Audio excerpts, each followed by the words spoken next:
Oui, bonjour Madame Bourguignon. Cette petite vidéo s'adresse à vous. Je suis le docteur Ali Benali, une bonne copine déjà de vos prédécesseurs, Madame Touraine, Monsieur Véran, Martin Hirsch, tout ça. Et là, j'enregistre cette petite vidéo parce que ce petit tweet m'avait échappé. Là, je suis tombée dessus ce matin sur votre compte. Au congrès des urgences, vous avez rencontré les urgentistes et vous mettez: j'ai voulu rencontrer les urgentistes non pas pour minimiser les difficultés de notre système de santé, mais pour leur dire en responsabilité que nous bâtirons avec la ville et l'hôpital des solutions nouvelles, rapides et efficaces pour les dépasser.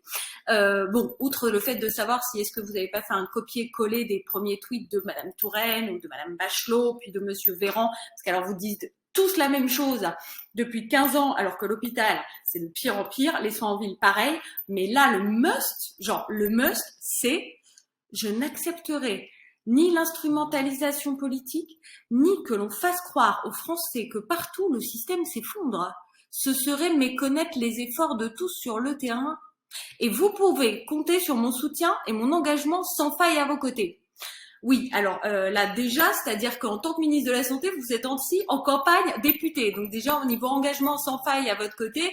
Mais le plus drôle, c'est que surtout, vous êtes en train de nous dire que vous voulez pas qu'on parle du système qui s'effondre, que ça serait de l'instrumentalisation, alors qu'à l'heure où on parle, depuis 3 mois, il y a eu les fermetures des services d'urgence partielles ou totales du Moissac, à Poitiers, à Montauban, à Grenoble, à Laval, à Orléans, à Oloron-Cette-Marie, la maternité de Nevers, les urgences pédiatriques de Bailleul. Là, il y a Moissac qui arrête d'avoir des services d'urgence 24/24 et tout va bien.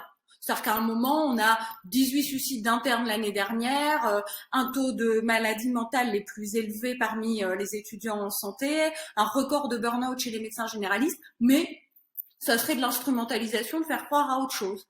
Donc non, Madame Bourguignon, c'est pas de l'instrumentalisation. En fait, l'instrumentalisation, c'est vous qui la faites sans arrêt, à nous faire croire des choses alors que vous n'arrêtez pas de privatiser dans tous les sens.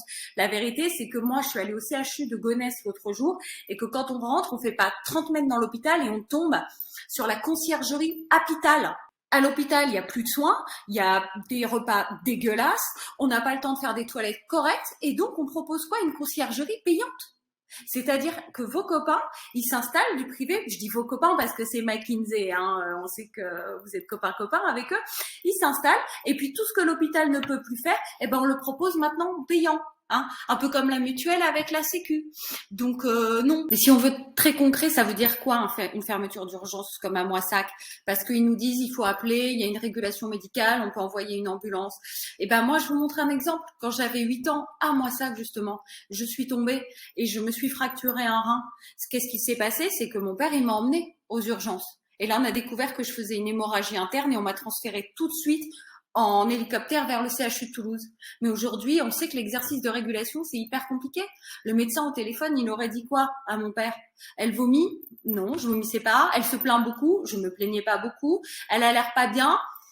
J'avais l'air pas bien, mais pas plus que ça. Spontanément, même moi, comme ça, je dirais, écoutez, vous la surveillez. S'il y a d'autres signes qui vous alarment, vous nous rappelez. Voilà ce qui se passe. Parce que c'est très difficile de se rendre compte de l'état de quelqu'un à distance. Donc non, là, c'est une perte de chance qui se serait passée. Donc moi, je pose à Madame Bourguignon cette question. Quid de la même gamine aujourd'hui que moi en 93? Il lui arrive quoi?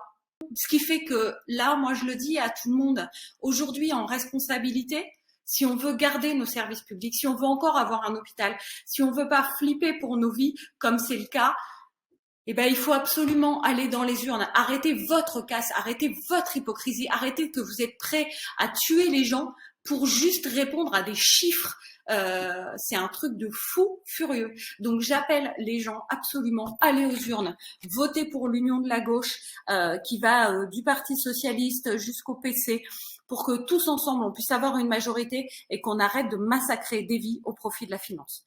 On compte sur vous. Allez, les gens, bougez-vous. Tous, c'est demain, c'est vos enfants, c'est vos parents, c'est vos grands-parents qui sont concernés. Il faut qu'on arrête ce massacre. Allez, à bientôt.